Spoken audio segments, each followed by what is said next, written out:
Edgar Degas' paintings of ballerinas were iconic in his time, and their influence endures today.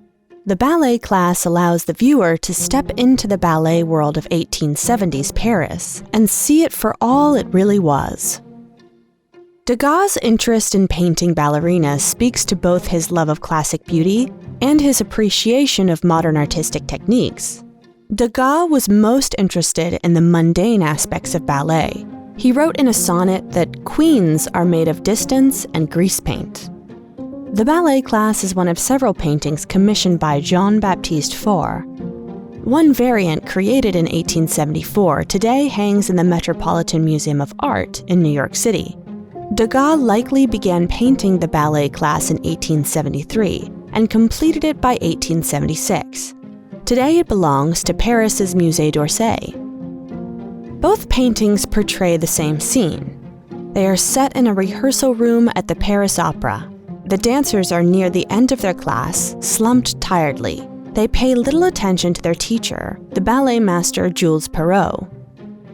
Stylistically, the Ballet Class leans more into Impressionism than its earlier version. The colors are much more vibrant. The scene is brightly lit by tall windows that reflect into a mirror on the left wall. The painting's compositions demonstrate Degas' interest in photography. In both, the edges of the scene are cropped by the frame. In the latter version, Degas' decision to paint the two dancers in the foreground facing inward further adds to the sense that the viewer is in the room observing. Some have pointed out that this perspective could also be interpreted as voyeuristic. A few of Degas' other dance paintings show men watching dancers rehearse. The Paris Opera did grant observation privileges to men called abonnés. The young ballerinas were encouraged to flirt with the abonnés to preserve their jobs. Many ballerinas came from working-class backgrounds and relied on dancing to support their families. In this way, Degas' dance paintings are much more than pretty colors and fluffy tutus. They show the grittier underpinnings of modern Parisian society.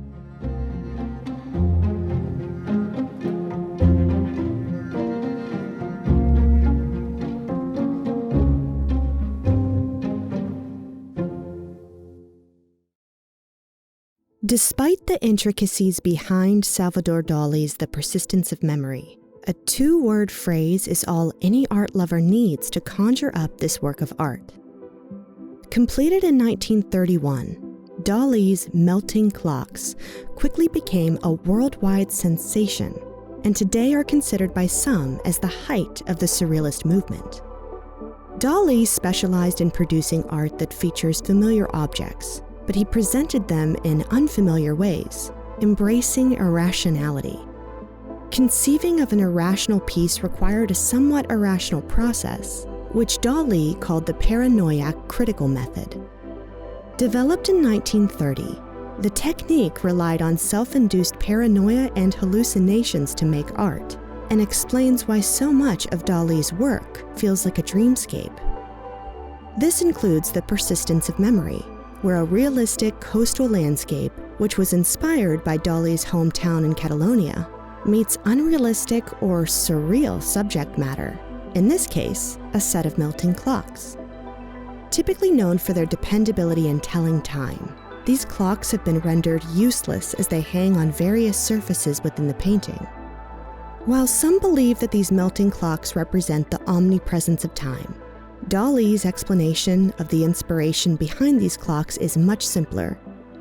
They look like melting camembert cheese. Other important aspects of the painting include the human-like mass in the foreground of the painting, which some argue holds resemblance to Dalí's self-portraits, and the ants that swarm the clock in the corner, an allusion to death and decay. Could this painting just be a manifestation of one of Dalí's dreams? Or does it hold a deeper meaning?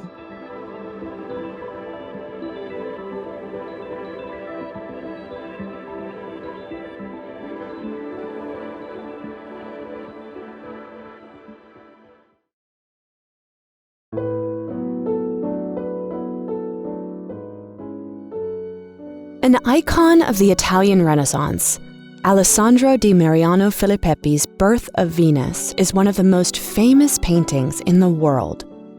Filippo, more commonly known as Sandro Botticelli, began his artistic career in his home city, Florence, Italy. After serving an apprenticeship under one of the best Florentine painters at the time, Fra Filippo Lippi, Botticelli was able to make a name for himself with his painting Allegory of Fortitude. This would later lead to Botticelli being commissioned by Lorenzo the Magnificent of the Medici family. The Birth of Venus painting, completed around the year 1485, depicts the moment the goddess Venus lands at Paphos in Cyprus, having emerged from the sea in a scallop shell. In Roman mythology, Venus, who is associated with the Greek goddess Aphrodite, is an earthly goddess known for her beauty and ability to inspire love in humans. In Botticelli's painting, as Venus stands nude, wind gods, including Zephyrus, who fly at her left, blow her to shore. To her right, Venus is greeted by a woman, perhaps the Hora of spring, holding a cloak to cover the goddess with. Through this piece, Botticelli allows viewers to witness the act of creation of one of the most beautiful figures in mythology. This beauty is illustrated through Botticelli's use of light colors and other symbols of beauty, like Venus's delicate skin and flowing curls, and also the pink roses that shower her and the gold-tipped orange blossoms that await her on shore. Even Venus's unusual proportions, such as her elongated neck and overlong left arm, contribute to the painting's beauty. These aspects are ultimately outshone by her stance, which is based on classic statuary, highly prized in Florence at that time.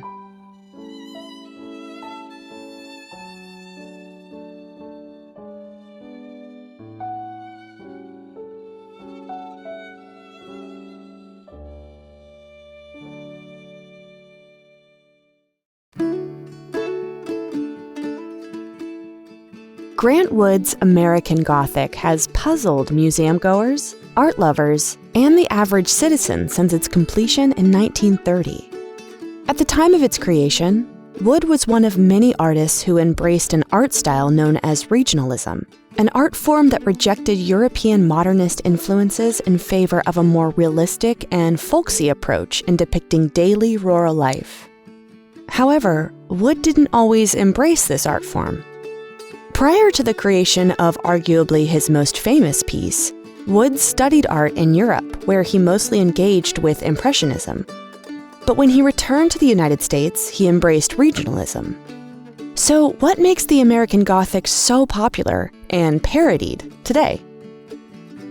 With its completion at the beginning of the Great Depression, some interpret the painting as a satirical comment on the unwillingness of rural Americans, and more specifically Midwesterners, to catch up with the modernizing world. Wood said he intended for the painting to express the positive aspects of rural American values, as a form of reassurance for the troubling times ahead. The portrait features a man and a woman in front of an 1880s Carpenter Gothic-style home, a nod to the painting's title. It is well known that Wood used his sister, Nan, and his dentist, Dr. B.H. McKibbe, as models for his subjects. But whether the pair that stands in this painting is husband and wife or father and daughter is up for interpretation, though Nan always insisted on the latter. Now that you know the painting's history, what's your interpretation of American Gothic?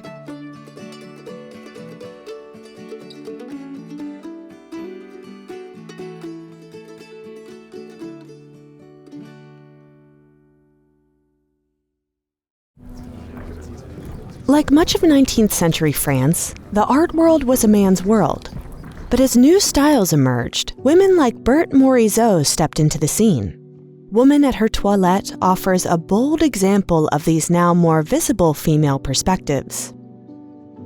Morisot was born into a wealthy, artistic family in 1841. From early on, Morisot was determined to be an artist. She trained at Paris's École des Beaux-Arts from 1856 to 59. Morisot also studied under the landscape and portrait painter Camille Corot, until she met Edouard Manet in 1868. The two would forge a lifelong professional friendship. Manet painted Morisot on a number of occasions. Morisot married Manet's brother Eugène in 1874. Starting in 1864, Morisot's paintings were regularly exhibited at the prestigious Paris Salon, but 10 years later she vowed to never again show her work at the traditional galleries, to demonstrate her commitment to the Impressionist movement. Her painting The Cradle was shown at the Impressionists' first exhibition in 1874. She is one of only 2 female artists consistently included in discussions about the Impressionists, along with Mary Cassatt. Morisot's most famous work, Woman at Her Toilette, is a masterclass in the style. The painting shows a woman taking down her hair. It is an intimate moment, but the sense of eroticism a man might give this scene is absent. Morisot does not even show the woman's reflection in the mirror. This obstruction makes the viewer a confidant, not a voyeur. The scene and subject matter are very ordinary, which was the Impressionists' bread and butter. But Morisot's use of light and color adds an ethereal nature to the painting. The woman almost seems to melt into the background in a wash of creams, lavenders, pinks, and greens. The occasional darker tones, such as her choker, anchor the painting. Morisot was much admired by her fellow Impressionists, but her insistence on design aligns her work closer to Manet's, who rooted his paintings in traditional techniques and themes. Here, her feathery brushstrokes are relatively subdued. They delicately carve out the woman's shoulder and the curve of her cheek. Morisot's work often focused on women and children in private moments. Though highly acclaimed during her lifetime, she was not commercially successful.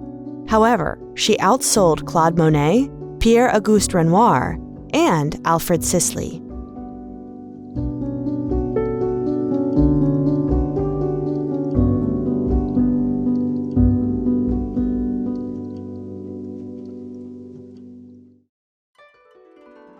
Beauty looking back may appear to be a simple portrait of a well-dressed woman, but it represents something much larger than just one person.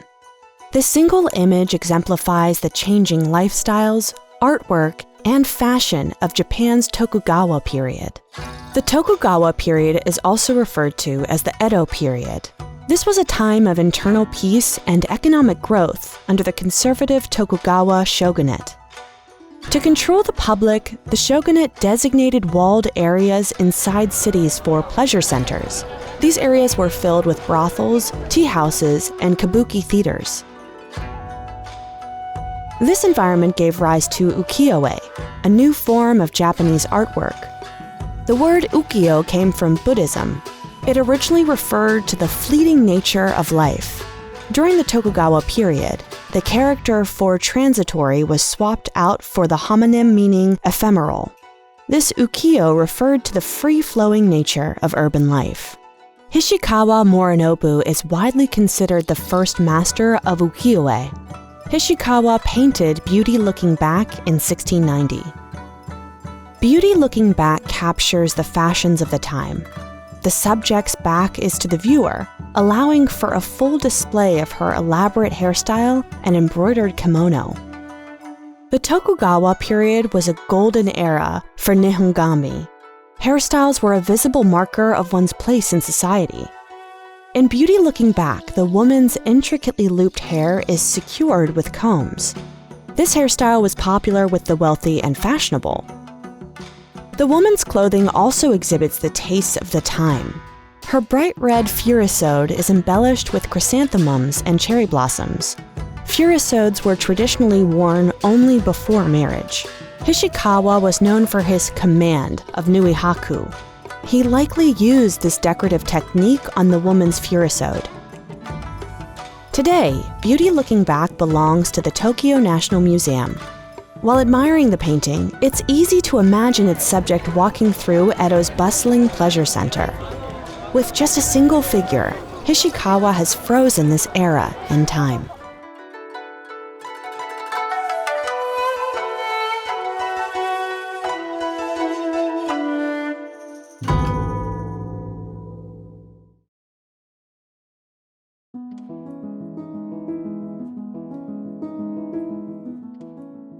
In 1884, French painter Georges Seurat began working on a Sunday on la Grande Jatte, 1884.